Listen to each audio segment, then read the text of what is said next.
आज वृंदावन में रहते हुए मुझे चौथा दिन हो चुका है और फिर मैंने यहाँ के हर प्रकार के लोकल फूड को ट्राई करने की कोशिश की। ये है वृंदावन के छोले कुलचे जो कि अलग ही टेस्ट देते हैं और साथ में मिलता है रायता। न जाने मैंने एक एक करके कितने ही फूड यहाँ पे ट्राई कर लिए हैं। यहाँ हर प्रकार के खाने में एक अलग ही टेस्ट है। वृंदावन की कचौड़ी तो विश्व प्रसिद्ध हो चुकी है जो खाने में अलग ही टेस्ट देती है। अब मैंने यहाँ पे अलग अलग लोगों से बात करने की कोशिश की जो कृष्ण भक्ति में सराबोर दिखे। और यहाँ यमुना जी की आरती में पंडित जी ने मुझे सिर ढकने के लिए बोल दिया है। हाँ, एक्सप्लोर करने के लिए इतना कुछ बाकी है कि यदि 6 महीने भी रहा जाए तो आप पूरा नहीं घूम सकते। मैं जा रहा हूँ केसी घाट और हमारे साथ ये राजू भाई है। ये मिल गए तो बड़ी खुशी हुई, क्योंकि इसलिए खुशी हुई क्योंकि ये भी हमारे जबलपुर से हैं। तो यदि कोई जबलपुर का यहाँ प्रदेश में मिल जाता है तो एक अलग ही खुशी रहती है। वो बता रहे थे कि वो भी जबलपुर से है, मैं जबलपुर में रहा करते थे, यहाँ आके बस गए हैं कि अब हम लोग जा रहे हैं केसी घाट। और वहाँ पे आपको दिखाते हैं यार, अद्भुत नज़ारा रहता है शाम को। और उसके साथ साथ वहाँ पे बोटिंग होती है, बहुत बढ़िया वहाँ पे बोटिंग होती है। कृष्ण जी को मारने को केसी नाम का एक घोड़ा आया था, वहाँ पे कृष्ण जी ने वहाँ पे केसी जगह पे वध किया था केसी का, इसलिए वहाँ का जो घाट है केसी घाट के नाम से जाना जाता है। तो चलिए आपको दिखाते हैं। 2 दिन से तो यहाँ पे बारिश नहीं हुई, 2 दिन पहले बहुत बारिश हो रही थी, शाम होती ही बहुत तूफान चलता था, मैंने आपको दिखाया। लेकिन अभी बिल्कुल बारिश बंद है और आप देख सकते हैं मौसम हल्की हल्की धूप है। लेकिन ये है अच्छी बात कि यहाँ पे ठंड है, ठंडक बहुत अच्छी है, ठंडी ठंडी हवा चल रही है। घूमने का अद्भुत आनंद है भाई। श्री जी के चरणों में स्थान मिल गया, घूमने की बहुत अच्छी जगह है यार। तो क्या बताएं, आनंद दिया जाता है। यहाँ से कोई आ जाता है मथुरा वृंदावन तो उसको जाने का फिर मन ही नहीं करता है, ऐसा लगता है और रह लो, क्या चीज़ यहाँ देख लें, किसके दर्शन कर लें, बहुत अच्छा लगता है। हमने बहुत से संतों के भी दर्शन किए और बरसाना भी गए, वहाँ जाके बैटरी ख़त्म हो गई मोबाइल की, इसके कारण वहाँ पे बिल्कुल शूट नहीं कर पाए थे और बरसाना ऐसे ही घूम के आ गए। तो श्री जी के चरणों में हाजिरी लगा दी है, बहुत अच्छा लगा वहाँ जाके भी। हम जा रहे हैं केसी घाट और आपको ही दिखाते हैं वहाँ का अद्भुत नज़ारा। दिन चाहे कैसा भी हो, लेकिन वृंदावन की शाम सब कुछ भुला देती है। यहाँ शाम को घूमा नहीं जाता बल्कि उसको महसूस किया जाता है। यहाँ पे आप कितना भी घूम लो लेकिन आपका मन कभी नहीं भर सकता, क्योंकि यहाँ का हर गली मोहल्ला राधा रानी और श्री कृष्ण जी का एहसास कराता है जो कि आप यहाँ पे फील करने के लिए आए हुए हैं। यहाँ से भीड़ होना स्टार्ट हो गई है, आप देखिए। यहाँ से वृंदावन परिक्रमा चालू करते हैं, इस तरफ से जाते हैं और इस तरफ से आते हैं। यहाँ से भीड़ होना स्टार्ट हो गई है, अब देखते हैं कितनी देर में पहुँचते हैं। अब यहाँ से कुंज गलियाँ स्टार्ट हो गई हैं, जिसको देखने के लिए, जिस पर रहने के लिए देवता भी ललायत रहते हैं। एक समय ये पूरा बंद हुआ करता था, जहाँ पे भगवान श्री कृष्ण और राधा रानी दिव्य लीलाएं किया करते। भले ही यहाँ पे आज बंद नहीं है, लेकिन एहसास आज भी वही है। ब्रज की ये गलियाँ केवल रास्ता नहीं है, बल्कि भक्ति, प्रेम और आध्यात्म की जीवंत पहचान है।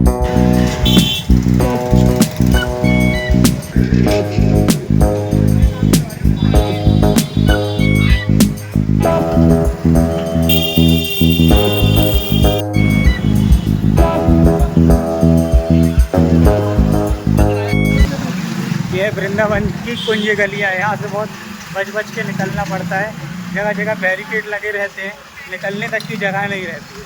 तो भैया बहुत खुद से चला रहे हैं किनारे से काट के, लेकिन आनंद रहता है। वृंदावन की गलियाँ हैं भाई, यहाँ पे लोग मतलब तरसते हैं इनको देखने के लिए, वृंदावन की कुंज गलियों। ये देखिए फिर से यहाँ पे बैरिकेड लगी हुई है। यहाँ चारों ओर राधे राधे सुनाई देता है, ऐसा लगता है जैसे पूरा वृंदावन कृष्ण लीलाओं में मगन है। इसलिए केवल कुंज गलियों के दर्शन ही भक्तों के लिए अत्यंत सौभाग्यशाली माने जाते हैं। यानी कि ये बोला जा सकता है कि कुंज गलियाँ आज भी किसी मंदिर से कम नहीं है। केसी घाट के 100 मीटर पहले ही उतरना पड़ा, क्योंकि आगे अब गाड़ी नहीं जा रही। आपने देखा यहाँ पे कितनी ज़्यादा भीड़ हो गई है। राधे तो पैदल ही जाना पड़ रहा है, सामने ही केसी घाट है। तो गाइस, यहाँ बंदरों का बहुत ज़्यादा आतंक है। तो केसी घाट जाने के पहले मुझे मिला है टेढ़ा खम्बा, और टेढ़ा खम्बा यहाँ पे बहुत पुराना मंदिर है। 1860 के करीब ये मंदिर बना हुआ है और 16 साल लगे थे इसको बनने में। एक इटालियन मार्बल से बना हुआ है, अद्भुत है। इसमें जो खम्बे हैं बिल्कुल टेढ़े टेढ़े हैं, अद्भुत डिज़ाइन है। शाहजी मंदिर भी इसको बोलते हैं। तो आइए आपको दिखाते हैं पहले ये टेढ़ा खम्बा मंदिर अपने आप में बिल्कुल अद्भुत नजर आ रहा था। मेरे मन में केवल एक ही सवाल आ रहा था, यदि खंबे टेढ़े हैं तो ऊपर छत का वजन वो कैसे उठा सकते हैं। मैं ये सोच ही रहा था कि यहाँ पे एक घटना सामने आ गई है। किसी का मोबाइल बंदर यहाँ पे लेके चला गया है और सब लोग घेर के खड़े हुए हैं। ये पूरे टूरिस्ट हैं जो बस से आए हुए थे। सभी लोग बहुत परेशान हो रहे हैं। बंदर इनका आईफोन लेके चला गया है और ऊपर बैठा। यहाँ के बंदर बहुत ही शरारती और नटखट हैं। लेकिन भक्तों का ऐसा मानना है कि ये भगवान कृष्ण से जुड़े हुए हैं और पिछले जन्मों में यहाँ के निवासी हुआ करते थे। बंदर यहाँ के आप पर बहुत पैनी नजर रखते हैं कि आपके जेब में और हाथ में क्या है। वो सामान जरूर ले जाते हैं, लेकिन कुछ खाने पीने या फ्रूटी देने पे वो सामान को वापस भी कर देते हैं और आखिर फ्रूटी देने पर वो मोबाइल वापस कर ही देता है। और खम्भों को मैं गौर से देख रहा हूँ कि ये बिल्कुल एकदम टेढ़े हैं और वजन को पूरे अपने ऊपर उठाए हुए हैं। मुझे लगता है कि ऐसा मंदिर दोबारा बनना नामुमकिन है। और यहाँ ये घटना हो गई थी कि किसी का आईफोन लेके बंदर चला गया था, बहुत मुश्किल से दिया, कई फ्रूटी फेंकी और आईफोन उसके बाद बंदर ने दिया। कोई व्यक्ति ऊपर चढ़ा और उसने फिर वहाँ पे बंदर को फ्रूटी दी, उसके बाद यहाँ पे उसको मोबाइल मिला।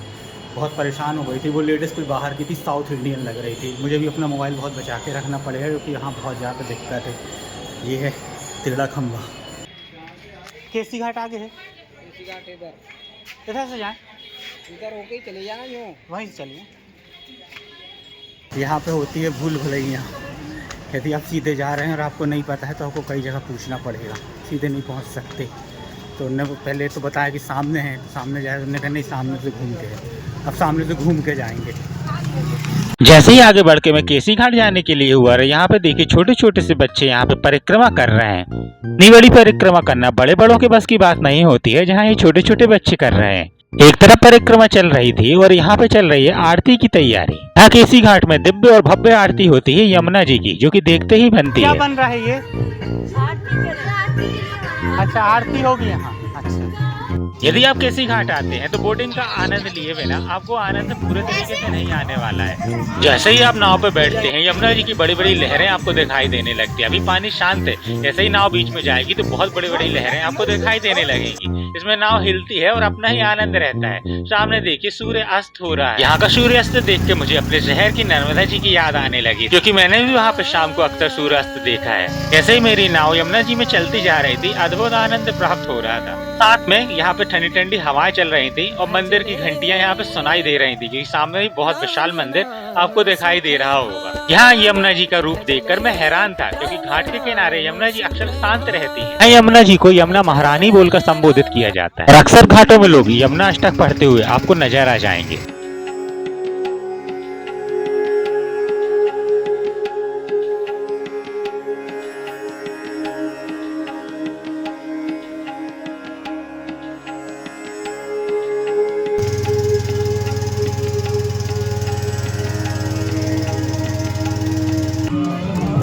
फाइनली यहाँ पे हमने राइड कर ली है, बहुत अच्छा लगा। भैया ने राइड कराई, बहुत अच्छी गाड़ी चलाई। मज़ा ही आ गया यार, आनंद आ गया, बहुत लंबा घुमाया इनने। तो गाइस ये है केसी घाट और हमने यहाँ पे राइड की थी, आपने देखा था, मज़ा आ गया था। अब आगे जाके वहाँ पे मंदिर है बहुत प्यारा, यहीं से दिखाई दे रहा है, कुछ बनारस जैसी फील है उस मंदिर में। यहाँ से दिक्कत जा रही है चलने में, ऊपर नीचे जगह है। यहाँ से लोग परिक्रमा के लिए जा रहे हैं, परिक्रमा पथ है ये, यहीं से पार करना पड़ेगा। मैंने यहाँ पे दिए ले लिए हैं 2 ठो और यमुना जी में जा रहे हैं दीपदान करने के लिए। सामने यमुना जी हैं, चलिए वहाँ पे लोग और भी लोग बैठे हुए हैं, दीपदान कर रहे हैं, पूजा कर रहे हैं। और यहाँ पे साफ़ सफाई चल रही है यमुना जी की। ये कुंड बना दिया गया है, रेत निकल रही है यमुना जी से, ये देखिए एकदम भूरी भूरी रेत है, पैर धंस रहे हैं इसमें।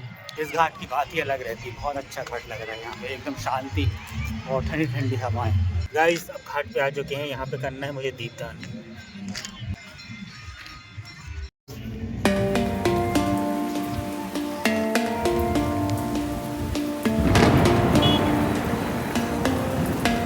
यहाँ पे फाइनली दोनों दीपदान यहाँ पे कर दिए। इतनी तेज़ हवा चल रही थी जैसे करंट दीपक ही नहीं जल पा रहे थे, बहुत मुश्किल हुई दीपक जलाने में। करीब हमें 10 मिनट लग गया दोनों दियों को जलाने में, बहुत दिक्कत जा रही थी, बहुत तेज़। यहाँ पे जैसे माचिस जलाते थे एकदम से हवा तेज़ चलने लगती थी। तो चलो फिर भी दोनों दीपक हमारे जलते हुए जा रहे हैं, बुझे नहीं अभी भी, बहुत काफ़ी दूर तक चले गए, ठंडे नहीं हुए।